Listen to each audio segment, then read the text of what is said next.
Welcome to Autism Approved, brought to you by Enzymedica. Now here's your host, Kristen Selby Gonzalez.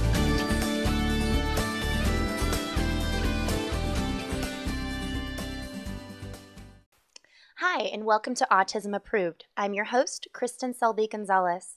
Right now, we are currently filming in Tampa, Florida, where the National Autism Association is having their yearly conference. For more information about them, please visit them at www.nationalautismassociation.com. Right now, I'm very excited. We actually have two of the presenters here that are talking with us, Cindy and Lindyl from Homeopathy Center of Houston. And we're going to be talking all about what is homeopathy and how that relates to autism, and hopefully some tools and techniques to help you guys out there. So welcome, you guys. Thank you, Kristen. Well, I don't know a lot about homeopathy. I know a little bit, but I want to know before we get started and before we jump into that, what inspired you to get involved with autism and homeopathy? Well, way back in the dark ages, when I was at the University of Texas, I was a special education major, and we had a rubella epidemic in Texas, and we had a whole bunch of deaf-blind children who were becoming of school age, and they had opened an annex in Austin, and I started doing a lot of my volunteer schoolwork there, and loved working with those children. And not only did we have low vision, low hearing issues, but also a lot of them had autism symptoms. But not a lot was known about autism then. Had I known then what I know now, we would approach things differently. But special ed and special needs children became my first love. And I worked in that field for over 10 years. And then I had my own children and was choosing to homeschool my children when my second child started showing developmental delays. And what age was that? He was showing them earlier because he was severely speech delayed, communicated but not very many words. And we went through speech therapy for about 4 years. And at the age of 7, we got the quintessential Tourette symptoms. Started with slow eye blinking or frequent eye blinking, and then it went to very rapid eye blinking, many times in an hour. And then 6 or 8 months later, we got this little sniffly noise. I mean, he was really a textbook Tourette's child, but I didn't know it at the time. And because Tourette's isn't always just saying the same thing over and over again, right? No, it's not at all. And he was not showing any of the OCD symptoms that are very common comorbid issues with Tourette. So, and I couldn't find the genetic link. Well, we did find it in my husband's family. They're from Britain. And so I hadn't spent a lot of time with them. And sure enough, his younger brother does have some of the signs. And then he has an uncle with fairly severe Tourette. So now, is Tourette's hereditary? It is. Okay. It is definitely, to have an official Tourette's diagnosis, you have to have the genetic link. Gotcha. Now, today, tics are becoming more and more common in children, particularly associated with pandas. But he's 25 years old now, so this was almost 20 years ago. And pandas, of course, wasn't even heard of at that time. So we did find the true Tourette's link. And he also, along with the Tourette's and the speech delay, there were a lot of learning disabilities. And actually, when he was 4 years old, I was told that he was so learning disabled that he would never function independently. But he's finishing his master's in college next May. So he is my personal success story. Certainly we have a lot of our children at the center that we claim as ours with success stories too, but he's my personal success story. Now, how is he doing? Does he have Tourette still, or? He's about 95% past it. That little last 5%, because he's in college, lack of sleep, high stress, those are the factors that will still set off some of the tics. I talked to him this morning, and he was exhausted and a little stressed over some things, and I heard a little of it, but it is 90 to 95% gone. Well, I can't imagine being stressed getting a master's. I mean, he has that issue, and he's in love, so let's add that stress factor to it. Take away the master's, the in love part right there. Yeah, that's there. So... But he's doing very, very well. And how many children do you have? I have 2. I have an older son, older than John, and he's also finishing his master's. I'll have both of them out next May. So my older one is married. You are a proud mama. So I will be delighted when they are both through with school. Very good. So, well, what a lovely, inspirational story for those listening, because, a lot of times we talk about autism, but there are other things that are out there and different labels that other people are going through. And a lot of children with autism we're seeing they have issues like Tourette's. And the Tourette's thing is interesting because there was an alternative to Tourette's before there was alternative studies for autism. Wow. Sheila Rogers started an organization called Latitudes Mm-hmm. almost 20 years ago, and Bernie Rimlin was on her advisory board. Wow. And she covered the very first 1995 DAN meeting in Dallas. Wow. So I've watched it grow all the way from the beginning.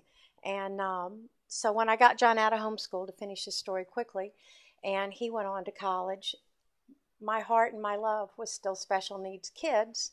And I had thought about going back to teaching. And then I ran into Cindy and homeopathy and the alternatives that it offered, and went in that direction. So, oh my goodness. And I think everything's meant to be. I mean, I think most of us get into helping specialized, I should say, labels, because something's either happened in our family, a good friend. And I know you also have a story, Cindy. Yes. I was trying to get my master's in psych because I lost my husband to cancer when he was only 38. So my kids were little. I had 3 kids. And my youngest, my son, was having difficulty in school almost from the very beginning of kindergarten. And by then I had sort of retrained myself, gotten into my career as a homeopath, and kept fighting with, getting the right diagnosis and the right help at school. And he had about 6 different misdiagnoses. And by the time we laughed that Lindyl dragged me kicking and screaming into autism, but now you couldn't drag me kicking and screaming out of it. But that's good. That's good for us, though. I think so. I hope so. So I definitely have enjoyed it. But I ended up working with kids with autism, and then looked at my son and went, oh, duh. He has Asperger's, which this was now, 10 years ago nearly. I diagnosed him, went to the school diagnostician and said, why don't we go ahead and check him over and let's try some of the Asperger's questionnaires. Mm-hmm. And it was just bing, bing, bing, and it was absolutely dead on target. And then I was able to get him the organizational skills and study skills help he needed. But also started doing the homeopathy in about 1.5 years of homeopathy. He had lost his diagnosis with the school, but it slipped back because a lot of his friends were getting vaccines that he was exposed to the secondary shedding from them, and he kind of slipped back on me. And then when I cleared him again, for his friends' vaccines, not even his own. Well, explain to the viewers that are watching, what is secondary shedding, as you mentioned?